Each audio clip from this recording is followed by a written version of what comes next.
Okay, close your eyes for a second. Maybe not if you're driving, but imagine this. You have this incredible business idea, something you're really passionate about, and you see a real opportunity for it, to thrive in the United States market. Hmm. You've heard the stories, though, right?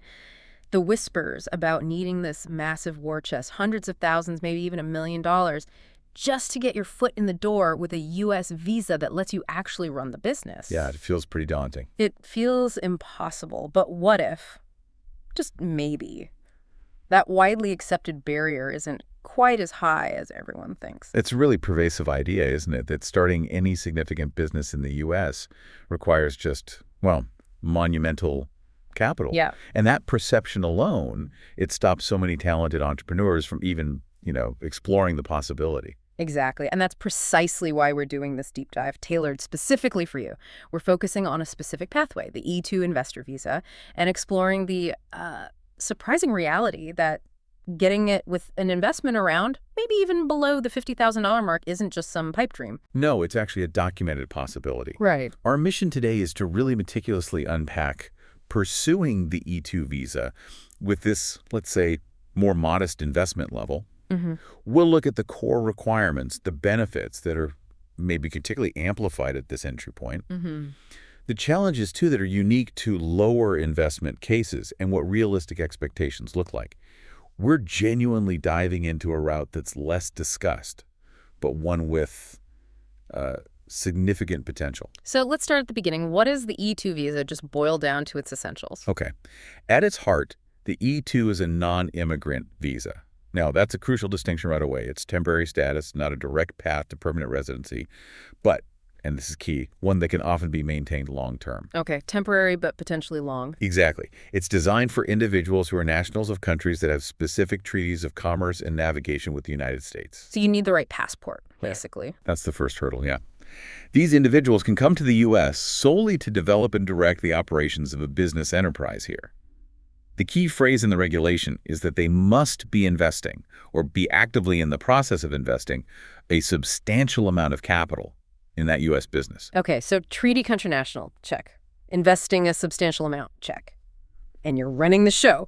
But immediately we have to confront that big number that scares people off. You hear $100,000, $200,000, maybe even more, thrown around as the minimum. Right.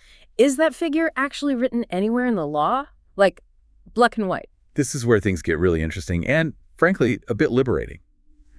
The information is pretty unequivocal. The actual E-2 regulations do not specify a minimum dollar amount for the investment. Wait, really? Really, there is no line of text in the law that says you must invest X number of dollars, period. So the $100K, $200K figures, they aren't legal minimums. Where do they even come from then? Well, they've kind of evolved over time into what's often considered a practical benchmark or maybe a rule of thumb within the immigration field. Okay. It's true that historically, demonstrating a substantial investment and proving that a business is non-marginal, which basically means it does more than just provide a minimal living for you. Right. We'll get into that. Yeah, that could be easier with a larger capital infusion. More money often means a bigger operation, more employees, maybe clearer profitability sooner. So these higher numbers got associated with cases that, tended to get approved more smoothly. Makes sense. Easier path. But, and this is the key point, investments as low as $50,000, and sometimes even slightly less, have been successfully approved for the E-2 visa. It happens. And we even have a specific instance of that right here. A client who navigated this exact path, got their E-2 visa with an investment right around that $50,000 level. Tell us about that case. Yeah, it's a really fascinating and instructive example because it illustrates several key points. Mm-hmm. So the client was originally from Venezuela. Which isn't an E-2 treaty country. Correct. So at first glance, you'd think, okay, dead end. But they held Spanish citizenship and were living in Mexico at the time because Spain is a U.S. treaty country for E-2 purposes. Ah, the Spanish passport was the key. Exactly. They were able to apply based on their Spanish nationality, and they processed their visa application through the U.S. Consulate in Mexico, where they were legally resident. Okay, pause there for a second. That's a huge detail for anyone listening with potential dual nationality. Your E-2 eligibility is tied to your nationality from a treaty country, not necessarily where you were born or even where you currently live, right? Precisely. Nationality is the driver for treaty eligibility. So this client, leveraging their Spanish citizenship, went ahead with their plan. investing approximately $50,000 into a business in Florida. What kind of business? It involved installing mechanical equipment on boats, so a service-based operation. What's really notable is the client's initial hesitation. They had apparently spoken to other legal professionals who insisted, absolutely insisted, they needed $100,000 or significantly more. Some apparently wouldn't even consider taking their case at the $50 level. Wow, but they pushed forward anyway. They did. And the case was approved. Approved with that $50,000 investment for the boat equipment installation business. That single example just fundamentally challenges the common narrative, doesn't it? It absolutely does. And it really underscores that the focus of the E-2 isn't just the raw dollar figure, it's the relationship of that investment to the specific business being established. Yeah. The legal reality is the minimum amount is zero. The actual requirement is that the investment has to be proportional to the enterprise.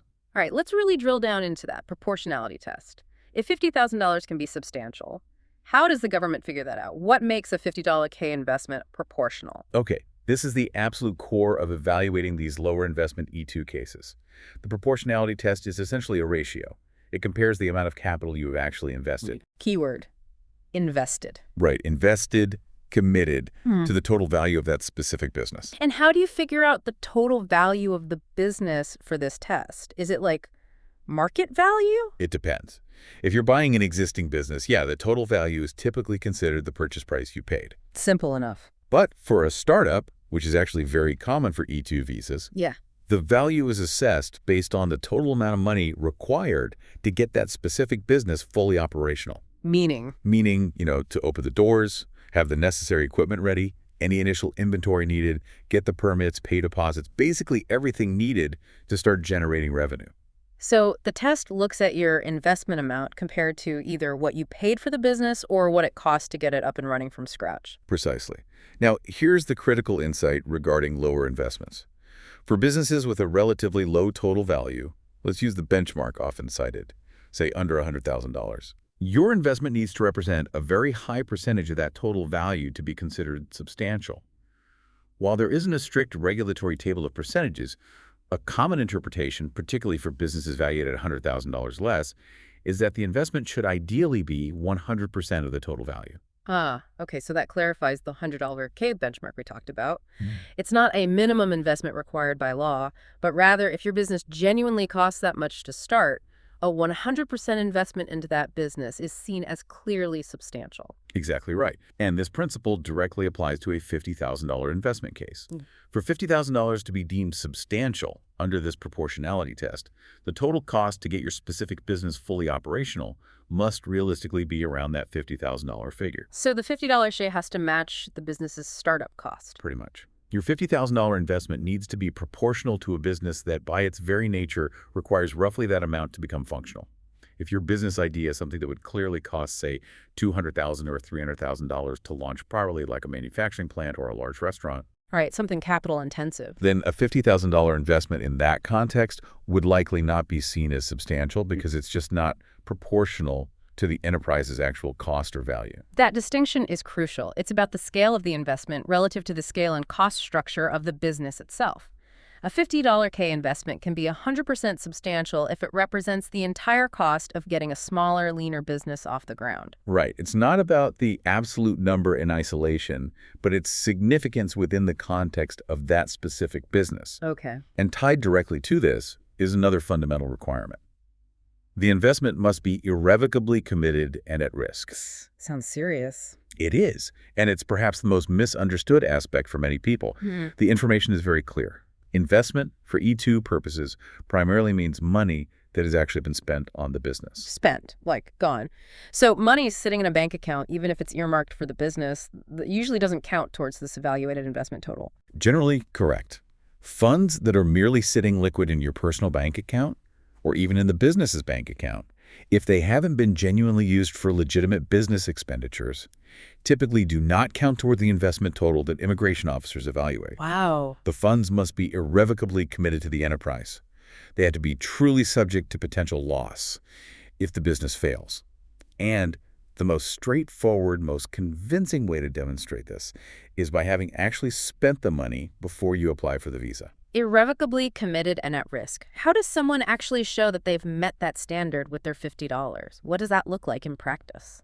You show it through documented expenditures, paper trails. You provide evidence, invoices, receipts, bank statements showing the payments went through, contracts for assets you bought showing you've used the money to acquire assets or pay necessary expenses for the business. Like what kind of expenses? Things like purchasing necessary equipment, buying initial inventory, paying rent for your business location, or at least a hefty deposit, securing necessary permits and licenses, covering initial utility hookups, even paying legal and other professional fees directly related to establishing the business can count. Okay.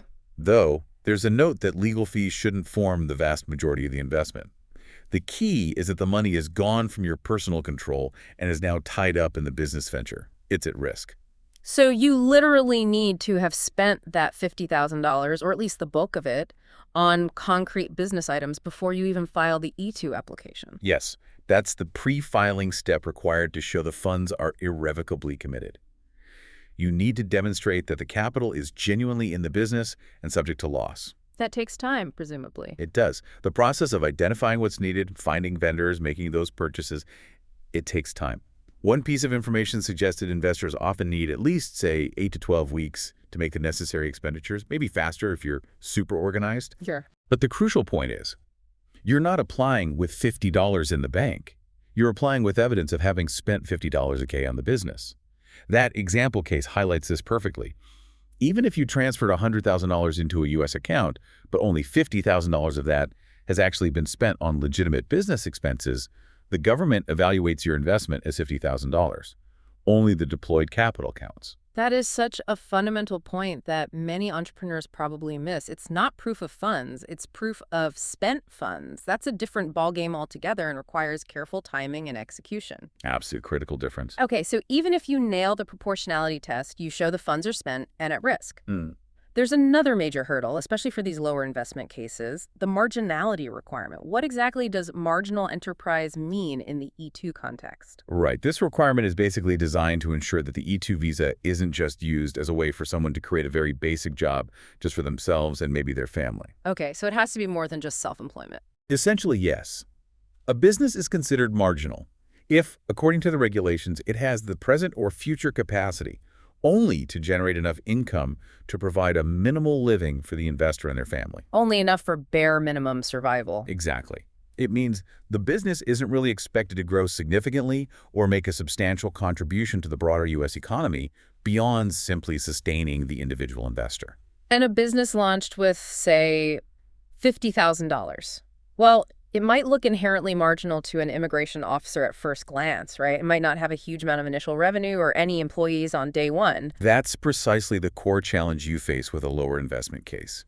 You need to proactively demonstrate with evidence that your business is not marginal. How do you do that? The regulations provide two main ways to satisfy this requirement, and you only need to meet one of them. Okay. One, show the business has the present or, importantly, future capacity to generate income significantly beyond what's needed for just a minimal living for your family. So showing real profit potential beyond just your own salary. Right.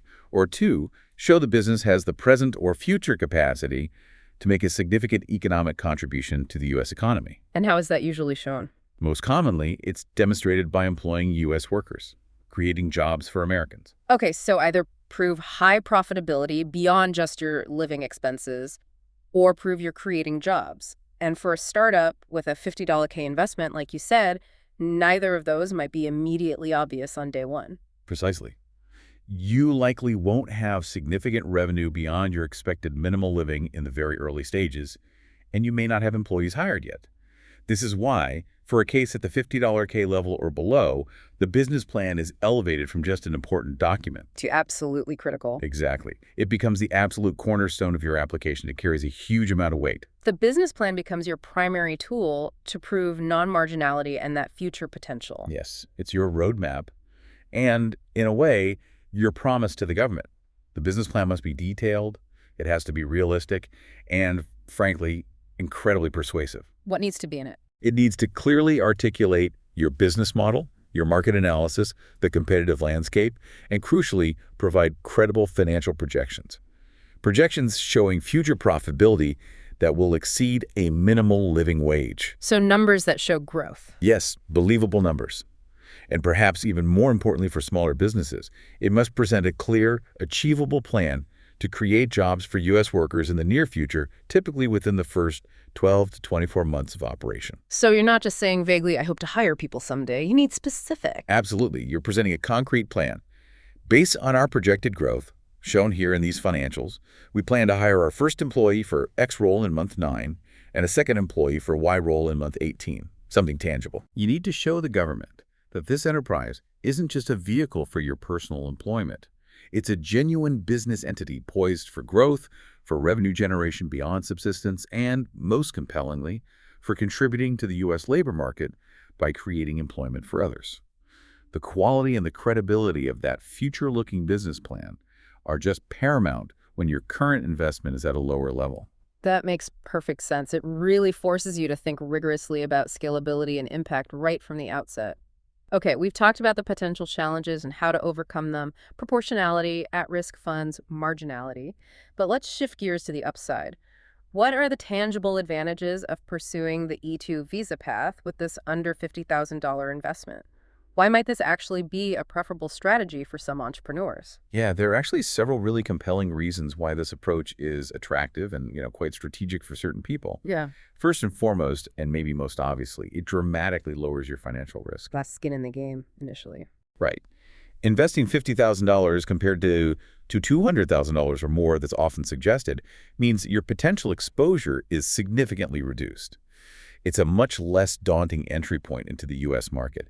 It lets you test your business model, test the market fit, without committing a huge percentage of your capital up front. It's like dipping your toe in the water strategically, rather than having to dive headfirst with everything you have. A calculated entry. Precisely. And this lower initial investment also naturally fosters what we could call lean and efficient operations. How so? Well, businesses started with this level of capital are typically forced to be streamlined. They focus on the absolute essentials, they have to be cost-conscious, and they often become highly adaptable because they don't have huge overheads locking them in. Right. Necessity is the mother of invention, or efficiency. Exactly. You're forced to be innovative and optimize every single dollar, which can actually lead to a very strong, very resilient business foundation in the long run. So the constraint of a lower budget actually encourages smarter business practices sometimes. Often, yes. This can also translate into potentially faster setup times and better scalability. Faster setup. Yeah. Many business models feasible at this investment level are service-based or have lower overheads, meaning they can potentially be launched relatively quickly. Some information suggests timelines as short as maybe 60-90 days might be possible from the decision to invest to being operational enough to apply for the visa. Wow, that's quick. It can be. And with a well-thought-out growth plan, it's often easier to scale these types of operations incrementally based on initial success and reinvested profits, rather than needing massive injections of capital for the next step. Quicker to market, adaptable, and built for scaling based on performance. What else is a plus? Well, control and simplicity are pretty significant benefits too. These businesses are typically owner-operated, maybe with a very small initial team. That gives you direct control over all the decisions. You're the boss, period. Right. And you have simplified management without the immediate complexities of a large organizational structure, reporting lines, layers of management, and so on. And that control allows you to steer the ship exactly how you envision. Plus, as we briefly touched on, starting small doesn't mean staying small forever, right? This isn't the end game. Absolutely not. And this is perhaps the most inspiring advantage of the E-2 overall. The initial $50,000 investment should really be viewed as a launch pad. A beginning. A launch pad, I like that. Because the E-2 visa offers this incredible benefit of indefinite renewals as long as your business continues to operate and meet the visa requirement. Indefinite. Indefinite. You can stay in the U.S. on E-2 status for many, many years. Some information indicated individuals have maintained status for 15 years or even more through successive renewals. 15 years or more, starting with potentially $50. It's possible. Yeah. This structure allows you to start with that more modest, manageable investment, build the business, demonstrate its viability and growth, reinvest profits, hire those employees you planned for, and expand over time.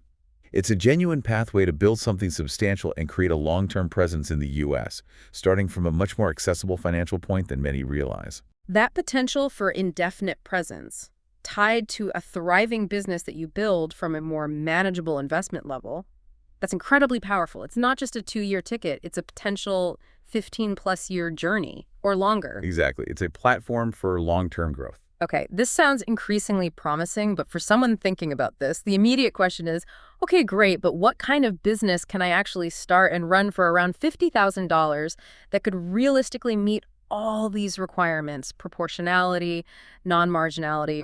We have some concrete examples of feasible business types, right? Yes, absolutely. The nature of the business itself is crucial.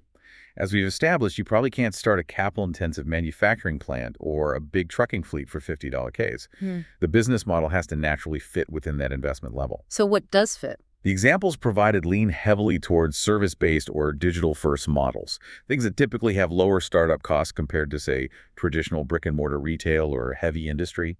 All right, let's list some of these examples.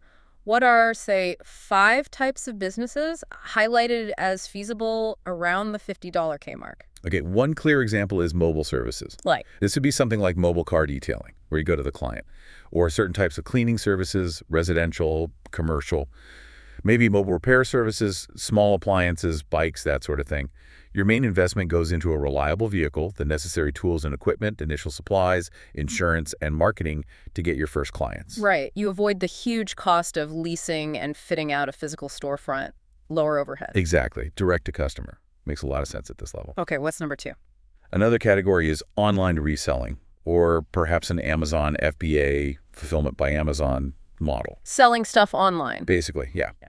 Here, your investment is primarily focused on acquiring that initial inventory to sell, paying platform fees for sites like Amazon or eBay, possibly some initial digital marketing to drive traffic, and maybe some storage costs if you're not using FBA entirely right from the start. Again, no need for a physical retail space. Leveraging those existing large e-commerce platforms. Smart. Okay, 3.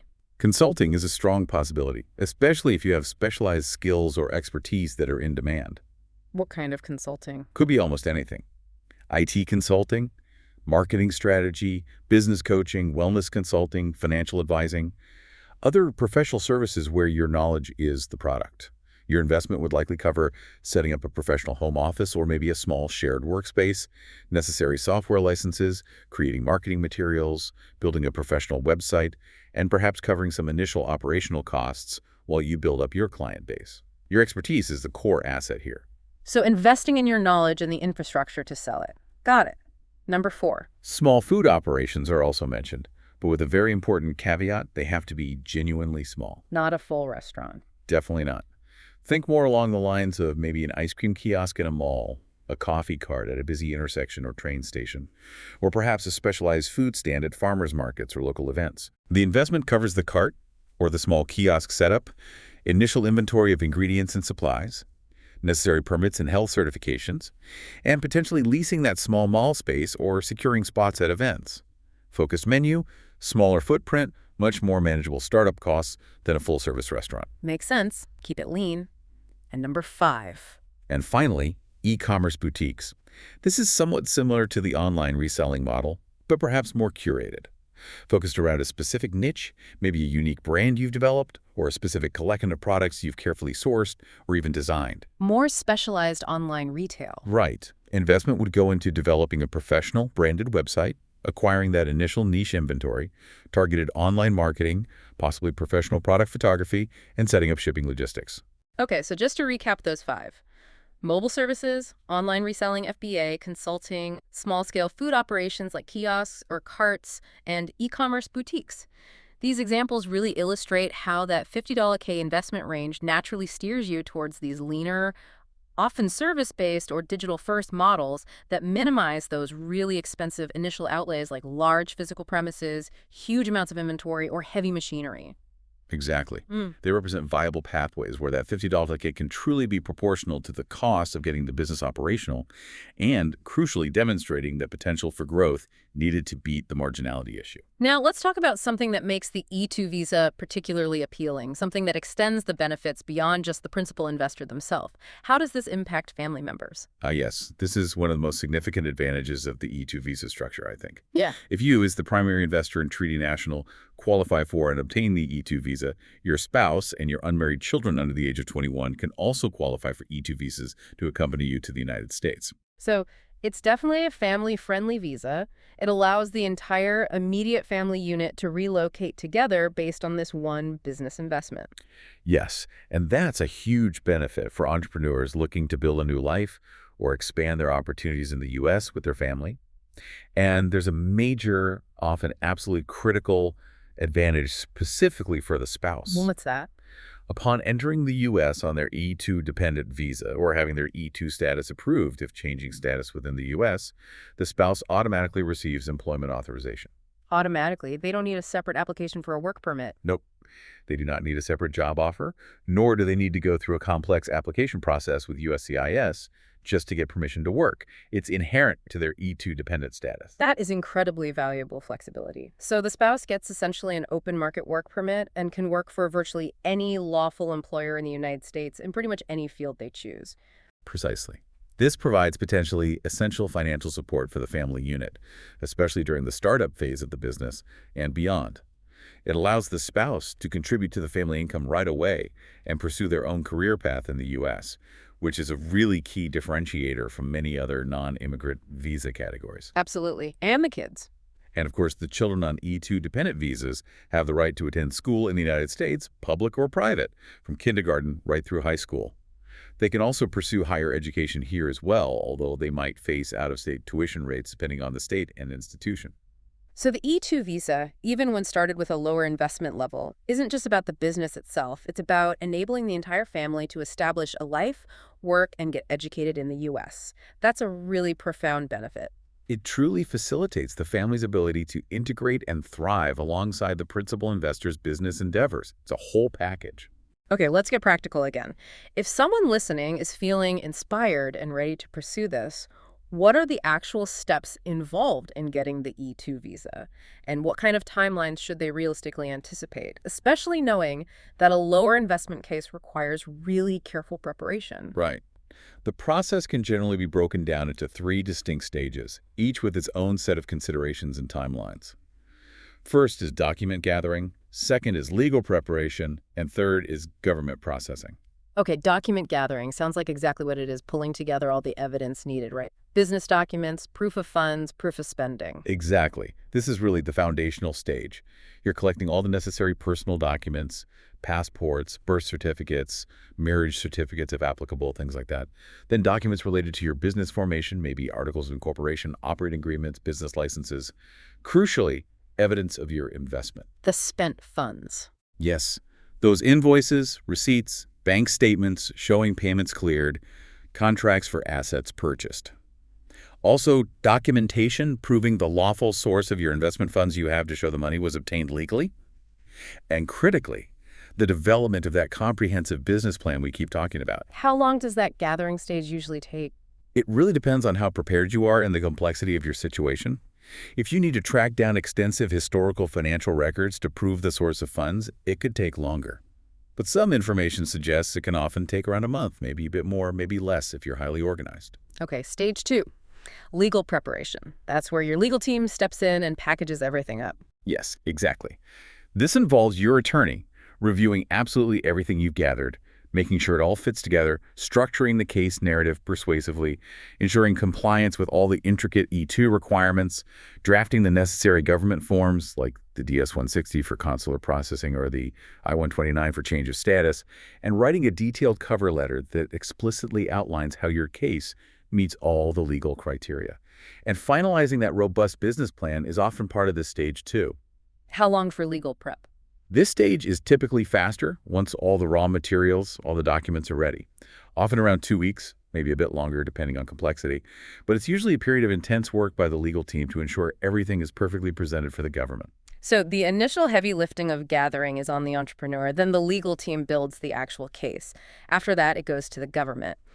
What are the paths for that third stage, government processing? You generally have 2 main avenues, and it mostly depends on where you are physically located when you apply, if you are outside the United States. Which is common for E-2. Very common. You'll apply via consular processing at a U.S. consulate or embassy abroad. This is typically done in your country of nationality that holds the E-2 treaty, or sometimes where you are legally residing long-term, like the client example we discussed who processed in Mexico based on Spanish nationality but Mexican residency. Okay.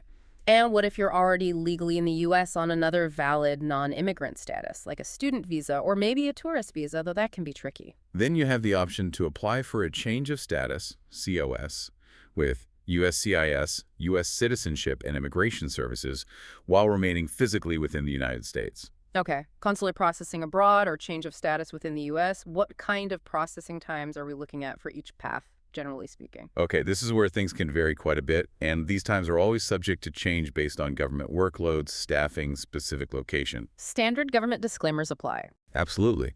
But generally for consular processing, the times can range widely depending on the specific consulate. You might see anything from 1 month to maybe 4 months, sometimes longer, from submitting the complete application package to getting a decision, which usually includes scheduling and attending an interview. Okay, 1 to 4 months consular. What about change of status here in the U.S.? Change of status filed with USCIS, the standard processing time is generally longer, often in the range of 6 to 8 months, sometimes even more depending on the service center handling the case. Oof, 6 to 8 months is a significant wait if you're eager to get the business fully running under E-2 status. Is there any way to speed up that change of status process?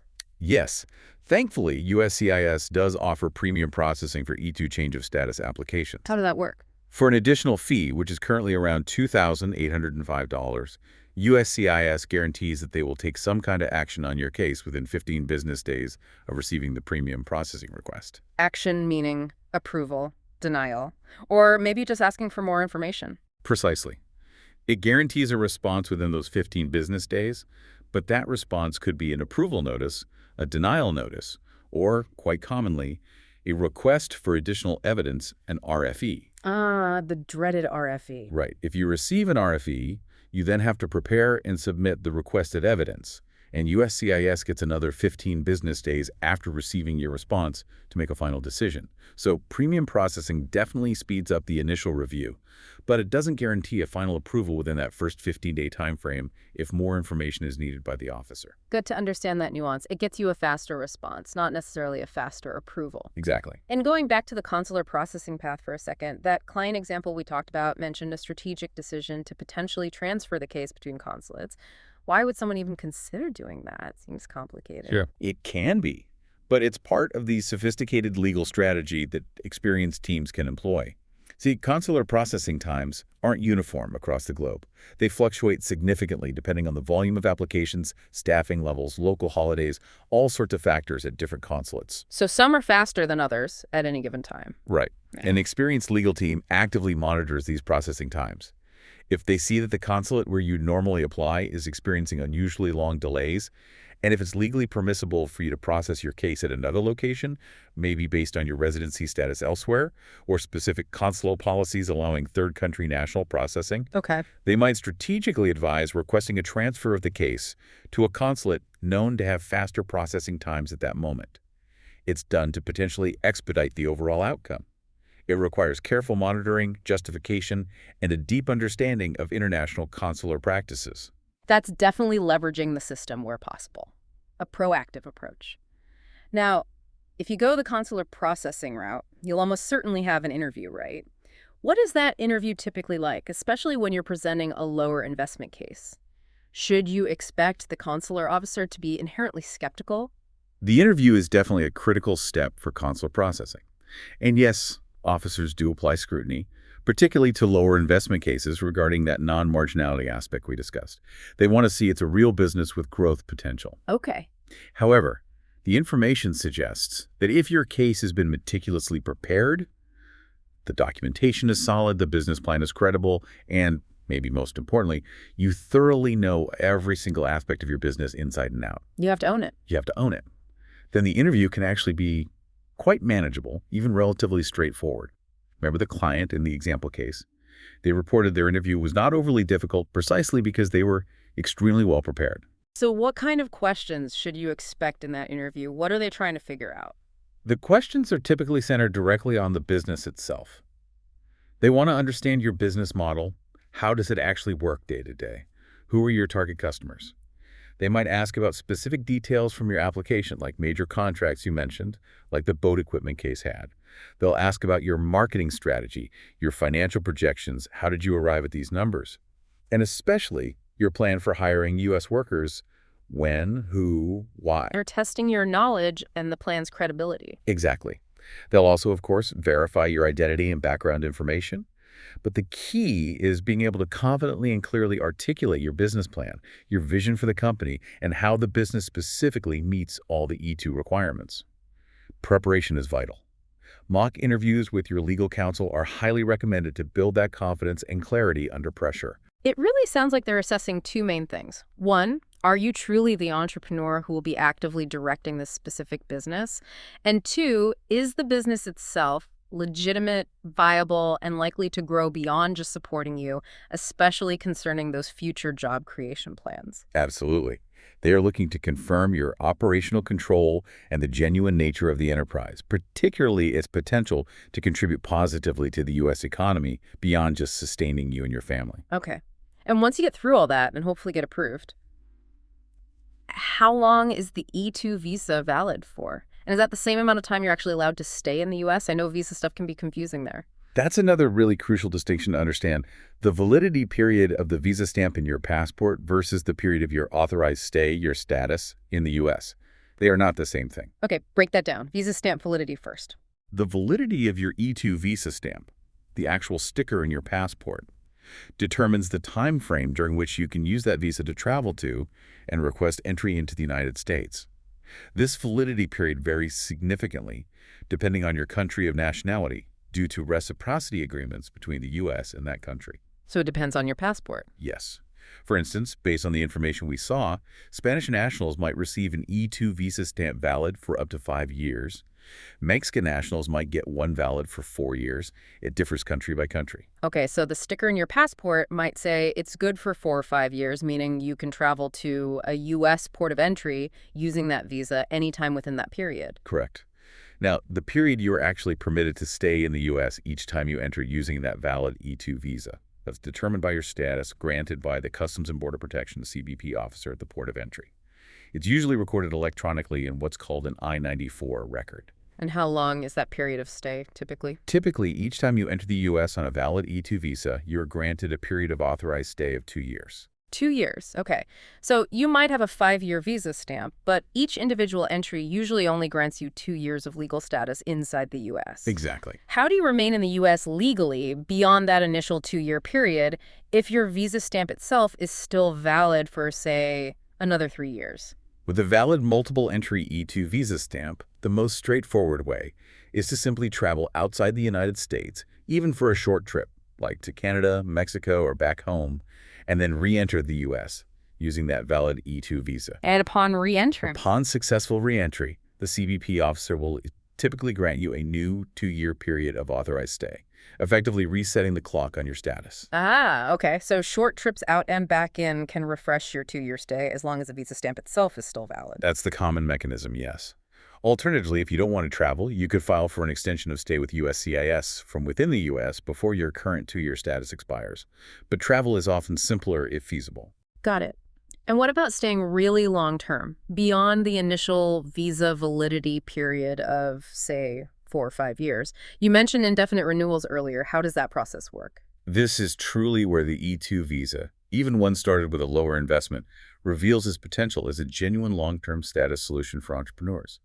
As long as your underlying business continues to operate and meet all the E-2 visa requirements, Meaning it's still active, it's generating revenue, or demonstrably progressing towards sustainable profitability, it's showing capacity beyond marginality, which often means demonstrating that job creation plan is actually happening over time, and you remain in control, actively directing and developing it. So the business has to keep performing and growing. Yes. As long as all that holds true, you can apply to renew your E-2 visa indefinitely, either by applying for a new visa stamp at a consulate abroad or potentially by filing for extensions of stay with USCIS if you remain in the U.S. Indefinitely, like no hard cap.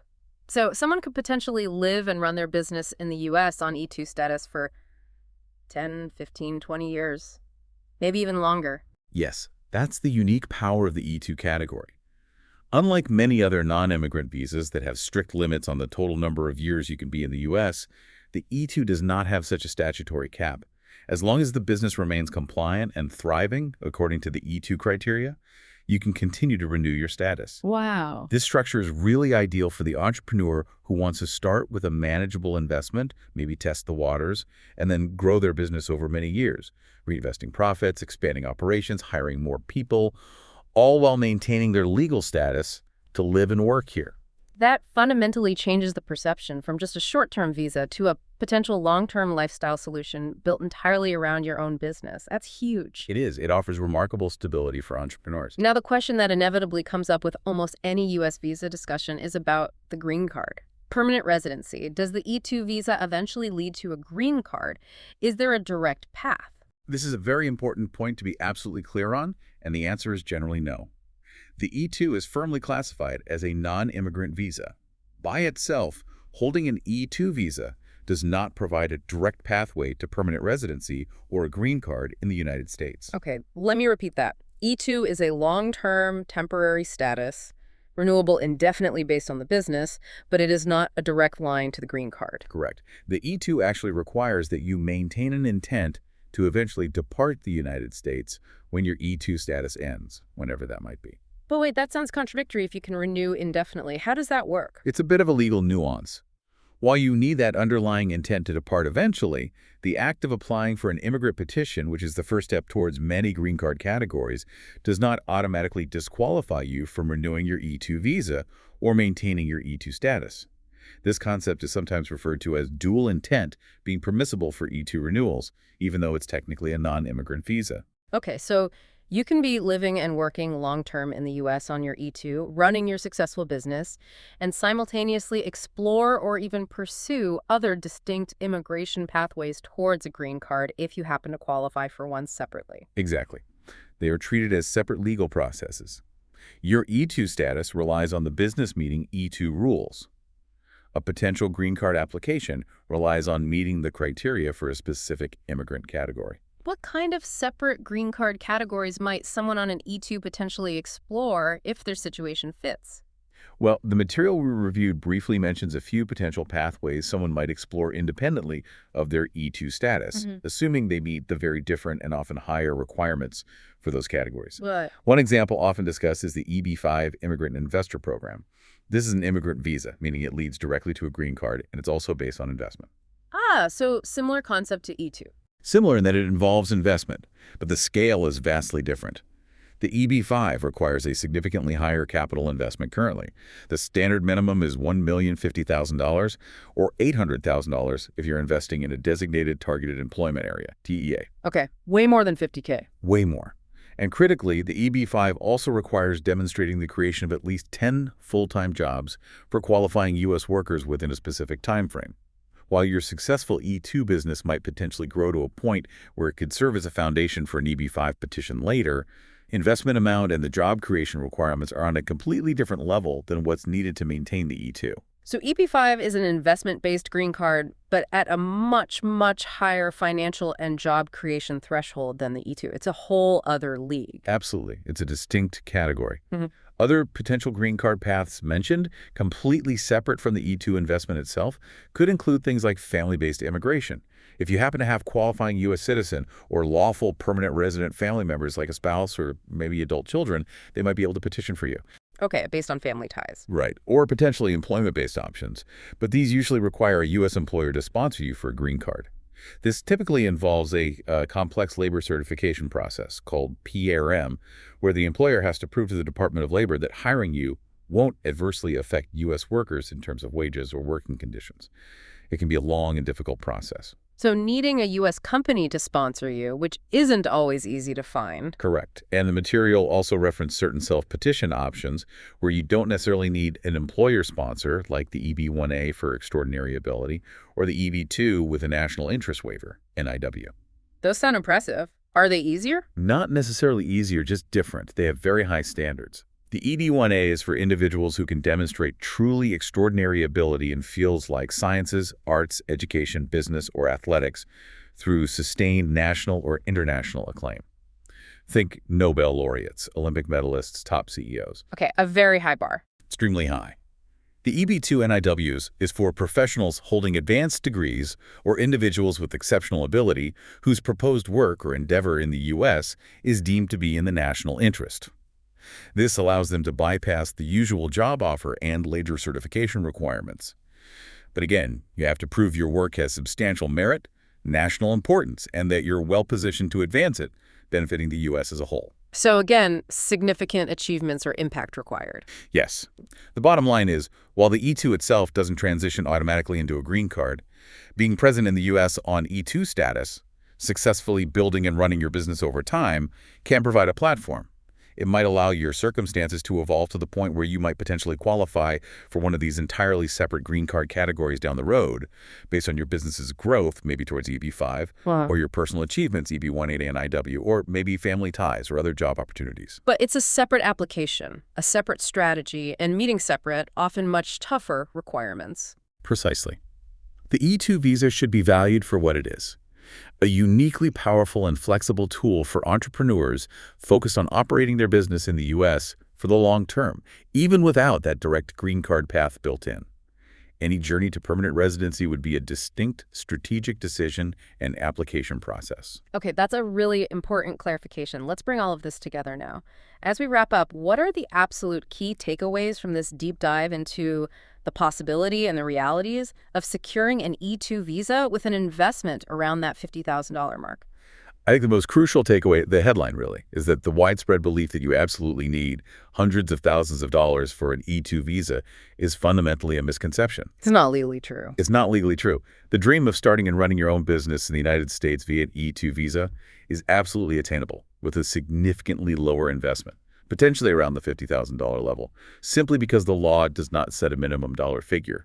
And crucially, cases have been approved at this level, proving it's genuinely possible. But achieving that success requires more than just having $50,000 in your pocket.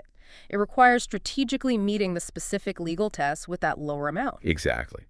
Success at this investment level really hinges on nailing that proportionality test, ensuring your $50K investment represents a very high percentage, ideally close to 100%, of the total cost required to get your specific business fully operational. Match the investment to the business scale. Right.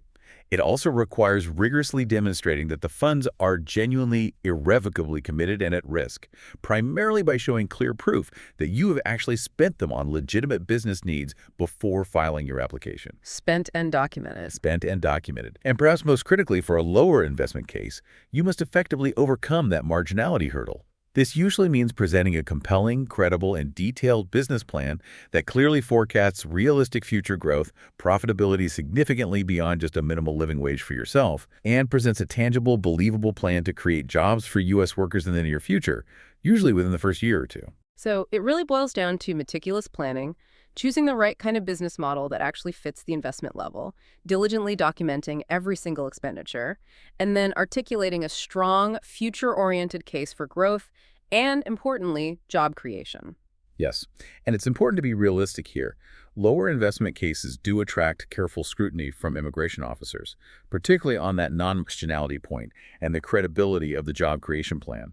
Your presentation, your entire package, needs to be crystal clear, utterly convincing, and backed by solid documentation and a viable, well-thought-out business concept. And given all these nuances involved, proving proportionality, showing funds are truly spent and at risk, and especially demonstrating that a $50K business isn't going to be marginal but will actually grow and hire people, the information we've explored repeatedly highlights the value of getting expert guidance. Absolutely. Trying to navigate these specific E-2 requirements on your own, especially this lower investment level, is really challenging. Correctly structuring your investment to meet the at-risk and spent criteria, developing a persuasive business plan that's specifically tailored to address the non-marginality concern head-on, and knowing how to best present your case to sometimes skeptical immigration officers. Oh, yeah. It's complex stuff. So getting help is key. Seeking professional guidance from experienced immigration attorneys who have a proven track record specifically with lower investment E-2 cases is not just helpful, it's genuinely crucial for maximizing your chances of success. They can analyze your specific situation, help you refine your business concept to fit the E-2 framework, guide your spending to ensure it counts correctly, help craft that critical business plan, and prepare you thoroughly for the application and potentially the interview process. It's really an essential investment in the success of your visa application and, ultimately, your business future in the U.S. It sounds like with the right approach, the right type of business model, meticulous preparation, and the right support, that initial, often daunting financial barrier might be significantly lower than you ever imagined. It really could open up this incredible path to entrepreneurs who have more modest capital, but possess big ideas and the drive to make them happen. That's the key insight this deep dive really reveals, I think. The E-2 visa is potentially more accessible than many believe, provided you understand and strategically meet its very specific requirements. It demands diligence, but the door might be open wider than you thought. So considering all the possibilities we've explored today, the reality that $50,000 could be a feasible entry point, the types of lean businesses you could build, the ability to bring your family and empower your spouse to work, and the truly amazing potential for indefinite renewal as your business grows and succeeds, just imagine for a moment the business you could start. What problem could your unique skills and your entrepreneurial vision solve right here in the U.S. market, starting with an investment that might be far more within reach than you first thought? That's a powerful thought to carry forward, definitely. Thank you so much for joining us for this deep dive into the possibility of the $50 KE2 visa. We genuinely hope this information has been insightful and perhaps opened your mind to a potential pathway you hadn't fully considered before. We really encourage you to reflect on these possibilities and see how they might align with your own aspirations for building a business and maybe building a life here in the United States.